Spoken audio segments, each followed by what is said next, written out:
नमस्ते दोस्तों, the commerce corner में आप सबका स्वागत है। आज हम अकाउंटिंग की दुनिया में एक एक्साइटिंग जर्नी पे जाने वाले हैं। हम बहुत इंपॉर्टेंट ट्रायल बैलेंस से शुरू करके फाइनल डेस्टिनेशन, फाइनल अकाउंट्स तक जाएंगे। तो तैयार हो जाइए और शुरू करते हैं। यह जर्नी किसी भी बिजनेस की फाइनेंशियल हेल्थ समझने के लिए बहुत जरूरी है। हम इसमें शामिल स्टेप्स के बारे में सीखेंगे और कुछ हैंडी टिप्स एंड ट्रिक्स भी सीखेंगे।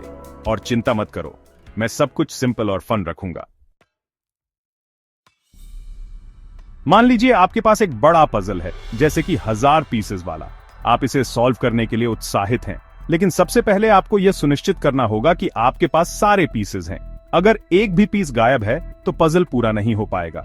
इसी तरह अकाउंटिंग में भी हमें यह सुनिश्चित करना होता है कि हमारे पास सभी फाइनेंशियल ट्रांजैक्शंस सही तरीके से दर्ज की गई हैं।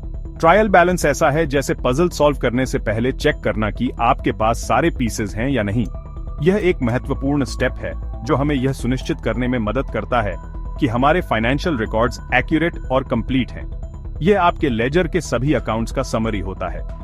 इसमें सभी डेबिट और क्रेडिट बैलेंसेस को एक जगह पर लाया जाता है ताकि हम देख सकें कि सब कुछ बैलेंस में है या नहीं। ट्रायल बैलेंस यह सुनिश्चित करता है कि हर डेबिट एंट्री के लिए एक कॉरेस्पॉन्डिंग क्रेडिट एंट्री हो।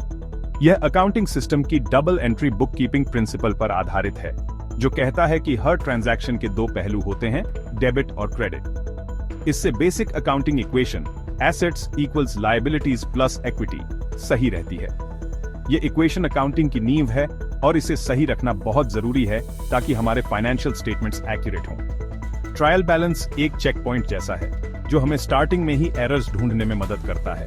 अगर ट्रायल बैलेंस में कोई गलती होती है तो इसका मतलब है कि हमारे लेजर में भी कोई गलती है। इसे सही करना बहुत जरूरी है ताकि हमारे फाइनेंशियल रिकॉर्ड्स सही हों और हम सही डिसीजंस ले सकें। ट्रायल बैलेंस बनाने के बाद अकाउंटेंट्स इसे रिव्यू करते हैं और इंश्योर करते हैं कि सब कुछ सही है। यह एक कोलैबोरेटिव प्रोसेस है जिसमें कई लोग मिलकर काम करते हैं ताकि कोई भी गलती न रह जाए। अंत में ट्रायल बैलेंस को वेरीफाई किया जाता है और इसे ऑफिशियल रिकॉर्ड्स में दर्ज किया जाता है। यह एक महत्वपूर्ण डॉक्यूमेंट है जो हमारे फाइनेंशियल हेल्थ का एक स्नैपशॉट देता है और हमें आगे की प्लानिंग में मदद करता है। मान लीजिए आपका एक छोटा सा बिजनेस है, एक प्यारी सी दुकान जहां आप अपने कस्टमर्स को स्वादिष्ट समोसे बेचते हैं। ये समोसे आपके कस्टमर्स को बहुत पसंद आते हैं और वे बार बार आपकी दुकान पर आते हैं। आपने कुछ सेल्स की, इंग्रेडिएंट्स खरीदे, रेंट दिया और खुद को सैलरी भी दी। इसके अलावा आपने अपने कर्मचारियों को भी सैलरी दी और कुछ पैसे मार्केटिंग में भी लगाए। अब देखते हैं कि इन ट्रांजैक्शंस से ट्रायल बैलेंस कैसे क्रिएट करते हैं। सबसे पहले हम सभी ट्रांजैक्शंस को रिकॉर्ड करेंगे। जैसा कि आप देख सकते हैं, टोटल डेबिट्स और क्रेडिट्स परफेक्टली मैच करते हैं। यह दिखाता है कि हमारे सभी ट्रांजैक्शन सही तरीके से रिकॉर्ड हुए हैं। इसका मतलब है कि हमारी बुक्स बैलेंस्ड हैं, कम से कम अभी के लिए। लेकिन यह सिर्फ शुरुआत है, याद रखें। यह एक सिंप्लीफाइड एग्जाम्पल है। असल में अकाउंटिंग प्रोसेस इससे कहीं ज्यादा डिटेल्ड और कॉम्प्लेक्स हो सकता है। असल दुनिया में बिजनेसेस के पास ट्रैक करने के लिए बहुत ज्यादा अकाउंट्स होते हैं। उन्हें हर एक ट्रांजैक्शन को ध्यान से रिकॉर्ड करना पेडीडी देता है ताकि फाइनेंशियल स्टेटमेंट्स एक्यूरेट हों। इसके अलावा बिजनेसेस को रेगुलर ऑडिट्स और रिव्यूज भी करने पेडीडी देते हैं ताकि यह सुनिश्चित हो सके कि सब कुछ सही है। आजकल अकाउंटिंग सॉफ्टवेयर का उपयोग भी बहुत आम हो गया है, जो इस प्रोसेस को और भी आसान और एफिशिएंट बना देता है। सही अकाउंटिंग से न केवल आपको अपने बिजनेस की फाइनेंशियल हेल्थ का पता चलता है, बल्कि यह भी सुनिश्चित होता है कि आप सही डिसीजंस ले सकें। तो चाहे आपका बिजनेस छोटा हो या बड़ा, सही अकाउंटिंग प्रैक्टिसेस अपनाना बहुत जरूरी है। इससे न केवल आपका बिजनेस ग्रो करेगा, बल्कि आप फाइनेंशियल स्टेबिलिटी भी हासिल कर पाएंगे। पूरी कोशिश करने के बाद भी हमारे ट्रायल बैलेंस में एरर्स आ सकते हैं, लेकिन चिंता मत करो, हर प्रॉब्लम का एक सॉल्यूशन होता है। कुछ कॉमन एरर्स हैं, जैसे कोई ट्रांजैक्शन रिकॉर्ड करना भूल जाना, किसी अमाउंट को गलत अकाउंट में पोस्ट करना या बस टाइपिंग मिस्टेक करना। अच्छी बात यह है कि इन ज्यादातर एरर्स को ध्यान से एंट्रीज रिव्यू करके और जरूरी करेक्शंस करके इजीली फिक्स किया जा सकता है। सेक्शन 5, स्मूथ ट्रायल बैलेंस के लिए टिप्स एंड ट्रिक्स। अगर आप इन हैंडी टिप्स को फॉलो करेंगे तो ट्रायल बैलेंस बनाना बहुत आसान हो सकता है। सबसे पहले अपने सभी फाइनेंशियल रिकॉर्ड्स को अच्छे से ऑर्गेनाइज करें।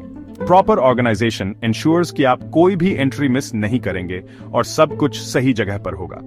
हमेशा अपनी एंट्रीज डबल चेक करें। डबल चेकिंग एंट्रीज से आप एरर्स को जल्दी पकड़ सकते हैं और उन्हें करेक्ट कर सकते हैं। यह स्टेप बहुत इंपॉर्टेंट है क्योंकि छोटी छोटी मिस्टेक्स भी बड़े प्रॉब्लम्स क्रिएट कर सकती हैं। उन पेस्की अरिथमेटिक एरर्स से बचने के लिए कैलकुलेटर का यूज करें। कैलकुलेटर का यूज करने से आप अरिथमेटिक एरर्स को मिनिमाइज कर सकते हैं और कैलकुलेशंस को एक्यूरेट बना सकते हैं। यह स्टेप आपके ट्रायल बैलेंस को स्मूथ और एरर फ्री बनाने में मदद करेगा। और अगर आप अकाउंटिंग सॉफ्टवेयर यूज कर रहे हैं तो प्रोसेस को ऑटोमेट करने के लिए उसके फीचर्स का फायदा उठाएं। अकाउंटिंग सॉफ्टवेयर के फीचर्स जैसे ऑटो रिकंसिलिएशन और एरर डिटेक्शन आपके काम को बहुत आसान बना सकते हैं। यह टूल्स आपके ट्रायल बैलेंस को एक्यूरेट और एफिशिएंट बनाने में मदद करते हैं। याद रखें, एक क्लीन और accurate trial balance reliable financial statements की नींव होती है। एक्यूरेट ट्रायल बैलेंस से आप फाइनेंशियल हेल्थ को सही से असेस कर सकते हैं और इन्फॉर्म्ड डिसीजंस ले सकते हैं। इसलिए हमेशा इंश्योर करें कि आपका ट्रायल बैलेंस क्लीन और एक्यूरेट हो। इसलिए आराम से काम करें, ध्यान रखें और प्रोसेस का आनंद लें। जब आप रिलैक्स्ड और फोकस्ड रहते हैं तो आप बेटर रिजल्ट्स अचीव कर सकते हैं। ट्रायल बैलेंस बनाना एक टीडियस टास्क हो सकता है, लेकिन सही अप्रोच और माइंडसेट के साथ आप इसे आसानी से मैनेज कर सकते हैं। बीच बीच में छोटे ब्रेक्स लेना भी बहुत जरूरी है। ब्रेक्स लेने से आपका माइंड फ्रेश रहता है और आप एरर्स को अवॉइड कर सकते हैं। इसलिए थोड़ी थोड़ी देर में ब्रेक लें, कॉफी पिएं और फिर से काम पर फोकस करें।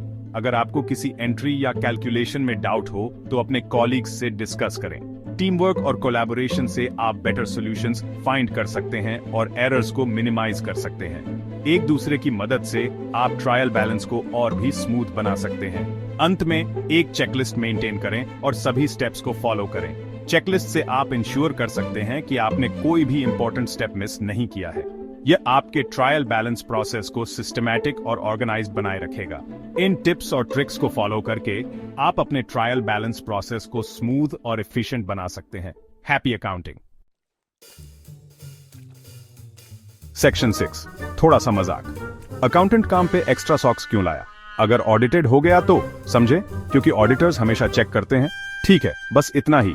वापस हमारे सीरियस अकाउंटिंग बिजनेस पे। सेक्शन 7, ट्रायल बैलेंस से फाइनल अकाउंट्स तक, द कनेक्शन। अब जब हमारे पास हमारा ट्रस्टी ट्रायल बैलेंस है, हम मेन इवेंट की तरफ भी आ सकते हैं, फाइनल अकाउंट्स प्रिपेयर करना। ट्रायल बैलेंस एक ब्रिज का काम करता है जो सभी इंडिविजुअल लेजर अकाउंट्स को बिगर पिक्चर से कनेक्ट करता है। Final accounts, mainly balance sheet और प्रॉफिट एंड लॉस अकाउंट, हमें बिजनेस के फाइनेंशियल परफॉर्मेंस और पोजीशन का एक कंप्लीट ओवरव्यू देते हैं। सेक्शन 8, बैलेंस शीट और profit and loss account banana. Balance sheet किसी स्पेसिफिक टाइम पे बिजनेस की फाइनेंशियल हेल्थ का स्नैपशॉट जैसा होता है। यह दिखाता है कि बिजनेस के पास क्या है, एसेट्स, उस पर क्या डेट है, लायबिलिटीज और ओनर्स इक्विटी कितनी है।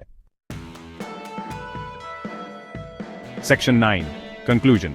तो लीजिए, ट्रायल बैलेंस से फाइनल अकाउंट्स तक का हमारा जर्नी खत्म हुआ। याद रखें, इन्फॉर्म्ड बिजनेस डिसीजंस लेने के लिए एक्यूरेट और रिलायबल फाइनेंशियल इंफॉर्मेशन बहुत जरूरी है।